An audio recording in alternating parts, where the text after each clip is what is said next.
What's up guys, it's Average making average content for the average viewer, and today I want to give you guys some quick Black Ops Cold War tips and tricks for how to stop dying in Black Ops Cold War. As always, if you enjoy this content then give it a thumbs up, and if you're brand new here then it would be awesome if you'd subscribe. Okay, so Cold War is out in the wild, and if you're anything like me, your time playing it has been a mixture of enjoyment sprinkled in with a little bit of frustration due to the amount that you are dying, because as we all know, if your KD is below 1, then you take it up the bum. I'm sorry, I don't make the rules. So, I have compiled my top 4 best tips that should help you keep those death rates as low as your granddad's scrotum. So without further ado, let's get on with the video.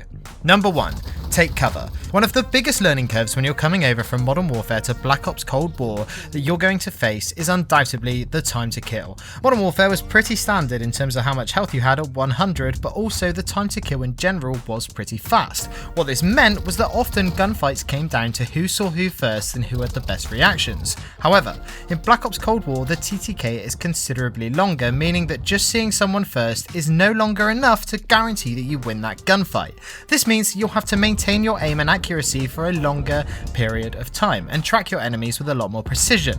To combat this, you'll have to use movement and the environment to your advantage. Call of Duty in general has trained us to think that as soon as we engage an enemy, we are in till the end, whether we live or die. However, with the TTK being that bit longer, it can often mean that you're able to disengage a lot easier than in previous CODs. So what I suggest is that if you get caught off guard, rather than trying to return fire straight away, your first port of call should always be to try and disengage and get your health back and take the gunfight on your own terms. The average Call of Duty player will not employ these sorts of tactics, as Shipment 24/7 has completely stripped them of all cerebral abilities, so this should work really well in most situations.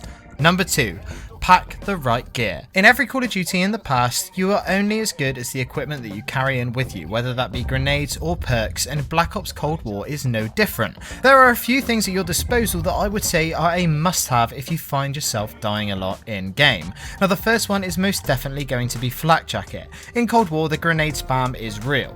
A lot of people were using Danger Close, which gives them 2 grenades to start with, and let's be honest, the majority of people are all too happy to haphazardly throw these into the fray, and if you're on the receiving end of one of these bad boys, then it might just turn a good day into a smashed up TV. Flak Jacket will dramatically help you in this regard. Another must have when going into a game of Cold War is going to be Stim Shot. I know there are plenty of good things to be said for stuns and flashes, but honestly a Stim Shot is so useful at getting you out of some really sticky situations. If you're employing my first tip successfully of getting behind cover, then the majority of the time the enemy will try and push your retreat, and if you're able to pop off a Stim Shot, it means that you will take them off guard a bit, as they are expecting you to be just lying on the floor waiting for your final bullet. Okay, number 3.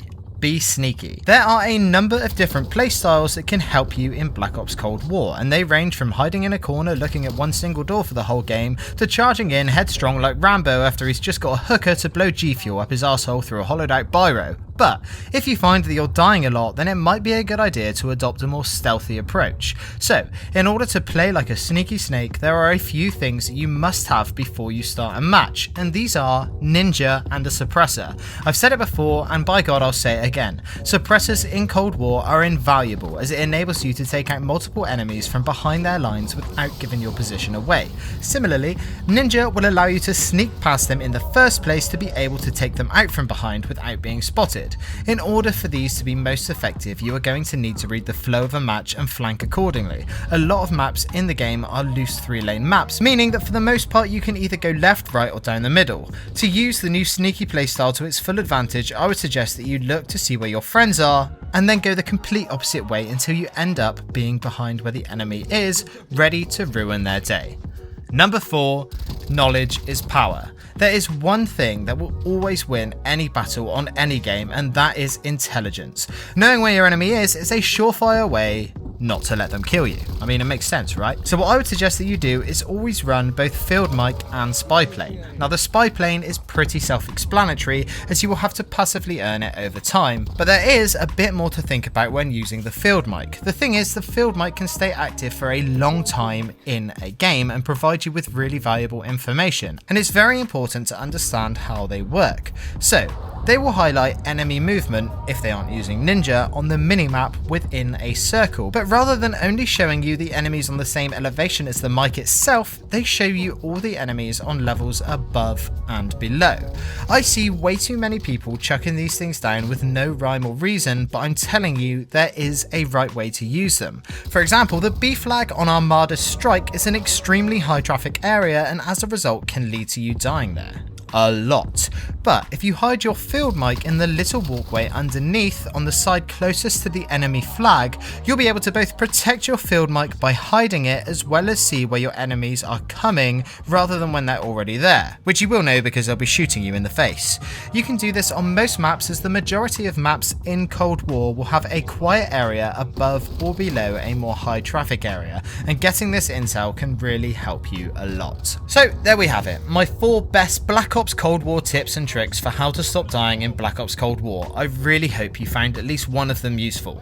Those of you who have watched my channel regularly will know that I love to see who sticks around until the end of these little videos. So if you're still here, I'd like you to let me know by answering this question down in the comments. Would you rather have testicles in your eye holes or eyeballs in your ball bag? Or if you don't have testicles, which would you rather see? Anyway, that's it from me today. I'm Average Joel. Peace.